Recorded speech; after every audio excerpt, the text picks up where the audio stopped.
Hey, I am on week 2. I guess it's called month 2 of my yoga teacher training, and just have some thoughts that I've been ruminating on this weekend so far. This is day 2 of the second month. I'm not pursuing yoga teacher training because I necessarily want to be a yoga teacher, but when I went through, and I'm still going through, the grief and struggles of, unraveling my marriage and becoming divorced, and becoming newly single and like designing what life was going to look like. I had a lot to wrestle with, and one of the ways that I really found to be helpful in processing a lot of that emotion and a lot of those thoughts was through my yoga practice that I picked up. I just felt like my body needed to move in that time, and it has taught me over the months and now the years since that happened in September of 2019. It's continually teaching me how to listen to my body and listen to my inner voice, and for me, listen to the voice of God that is kind of directing what my next steps might need to be. And I'm hopeful that studying through yoga teacher training will help me, first of all, to incorporate some of the experiences that I got to have through that practice into the educating and the music teaching that I get to do on a regular basis and working with educators. And so like working on helping people to embody some of that knowledge. I feel like as a profession, we are a little bit separated from truly pay attention to what happens inside of us. And, that is something that I've really wrestled with, because I think one of the things that makes me a good teacher is my empathy, my ability to feel how other people are feeling. And on a certain level, my ability to sort of control the energy of a room, by putting aside what my feelings are at any particular moment and responding through my body and through my voice to what the needs of the room might be.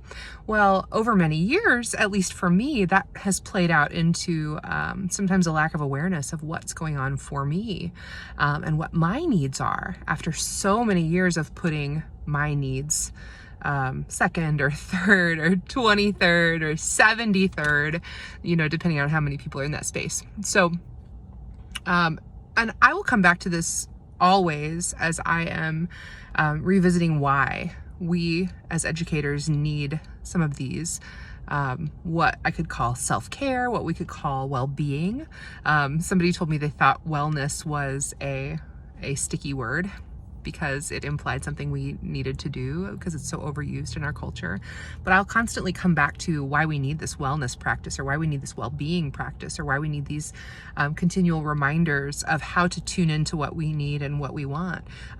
It's our job to help our students learn to monitor those things and learn to put those things into practice.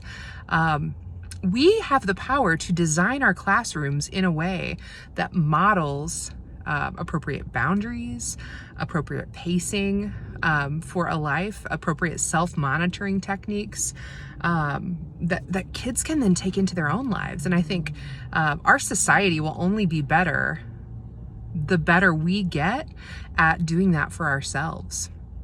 So it is a practice that I think is so important to an individual, but as individuals who influence a lot of people and a lot of people's well-being, and, my background is as a music educator. And so the more we learn about trauma-informed practice, trauma-informed teaching, the healing of the vagus nerves and the communication of the vagus nerve throughout the body, the communication between all of the systems of the body.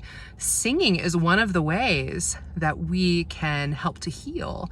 And a lot of the practices that we do as a part of a music classroom aid in that. And I think an awareness of how those things work together and what we can do for ourselves to self-monitor, and how we can implement just slight tweaks in the classroom that allow us to model those things for our students a little bit more clearly, they're worthy of our time.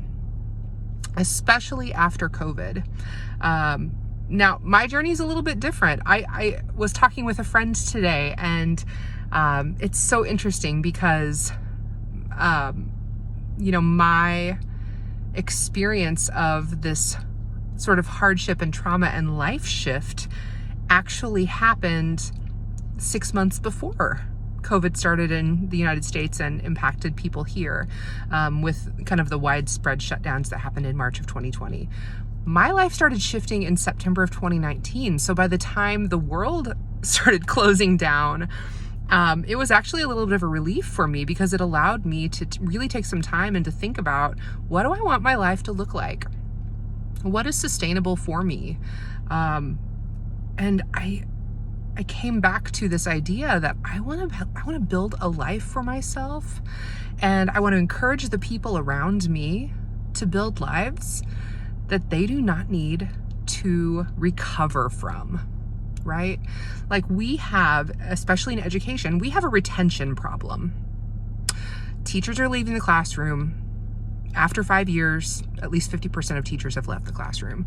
And that, I think that's not really a very good statistic that we are looking at.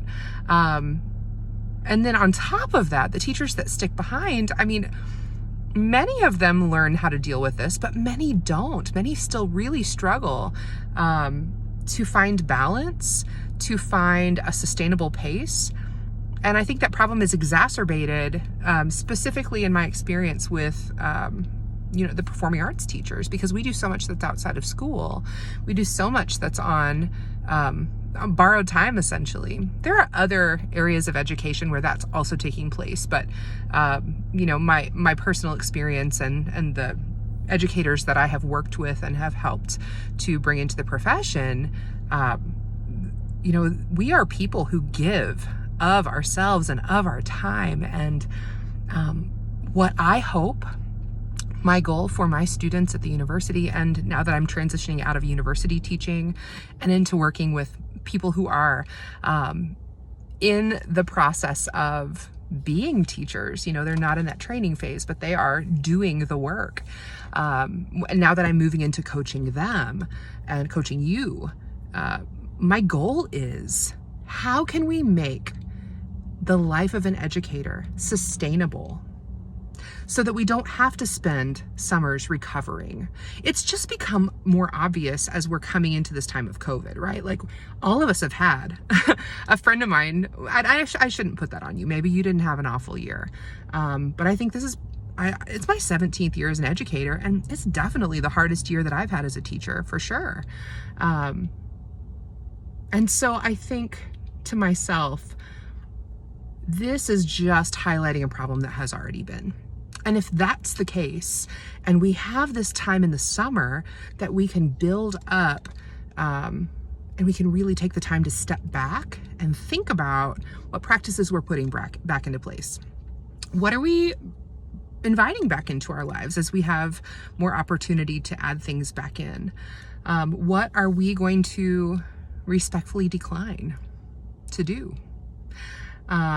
What is truly important in the way that we teach, and why we teach, and how we teach?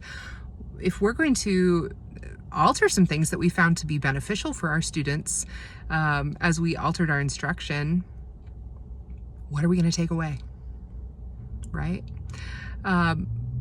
What are the practices that we simply can't sustain any longer if we want to have a life that doesn't need periods of recovery so frequently, or doesn't drive people out of our profession? What do we need to shift? Now, this is where I think this idea of self-care can get sticky, because we don't necessarily want to have to only take care of ourselves. Community care. What can we call that? I don't know. Can we call it community care? But I don't think it needs to be necessarily only self-care. We have to, first of all, we do need to recognize what we need and be able to advocate for those things. But we also need to feel comfortable to set up the boundaries in our workplaces. And we need to be able to respect the boundaries of other people when they set those things up for their own well-being, right? And so this idea of creating a community that honors and respects the care that each individual needs, and create space for people to be able to advocate for what they need. It starts with us, teachers. It starts with us modeling that. It starts with us making those decisions within ourselves. And so that really comes into our teacher leaders, right? Those of you who feel confident to make those decisions and to encourage each other in that way. And then from there, it spreads. It spreads within teacher communities and within schools. That respect for space, that respect for personal needs, that empowering others to set those boundaries and create those personal needs. And then we model that for our students. And we model that in the types of assessments that we design, the types of questions that we ask, the types of problems that we put forward to our students to engage with and solve. But that is not possible until we do that work in ourselves. All this to say that I'm super excited, and I hope that you might be willing to engage with me. I am doing a July WellBeing workshop. It's virtual and it's specifically for educators. It is going to take place all through the month of July, and it's self-paced. So we will do a kickoff on July 1st, and that will be on Zoom. Once you register the day before July 1st, so that's June 30th, you're gonna get a link in your email, and you will be able to join us that night if you want to. It's 8 o'clock Central Time on July 1st. That's our kickoff, and I'll explain how we'll move forward for the rest of July and some of the overarching themes that you might see, and we'll have a time to share and get together that night, and it'll be great. But then after that, every Monday, you will receive about 20 minutes of video instruction plus digital supplemental materials. So each week we'll be focusing on a different aspect of wellness, research-based practices that are shown to increase happiness and well-being. And so we'll be working through those as educators, but just really focusing on ourselves and what we need to be whole and well in this summer. So each week we'll focus on 2 practices, and you'll have digital supplements that you can use. So those might be worksheets on a particular week. Those might be audio recordings. Those might be audio or video meditations that you can take practice in. There might be a movement element to that. I hope so, because of this new endeavor with learning how to guide people through yoga practices. I'll include some of that as well. But each week's digital supplements will be tied to that week's themes. And every Monday in July, you will get a short video that's digestible and a couple of things for you to work through on your own that week. So I'm really excited that this is something that, even if you're on vacation, you can take those things with you. It should take you about 30 minutes a week to process through that. And the additional awesome bonus that I'm able to offer for this is for everyone who signs up with the workshop, you are also going to get a certificate that you can use for a discount off of an individual coaching, or an even larger discount off of a month coaching package for educator coaching with me. So all these things are really exciting, and it's a super manageable fee to participate. It's just $27. A friend of mine, when I asked a couple friends if they thought that was a reasonable price, and we figured it out to be about $250 worth of materials and instruction, and they were like, $27? You can buy a chair massage at the mall, for that. So anyway, I think it's going to be really well worth your time just to be in this space, to think about some goal setting and what you want to do and what you want to bring into your school year moving forward. I'm really excited to be able to offer this to you in the month of July.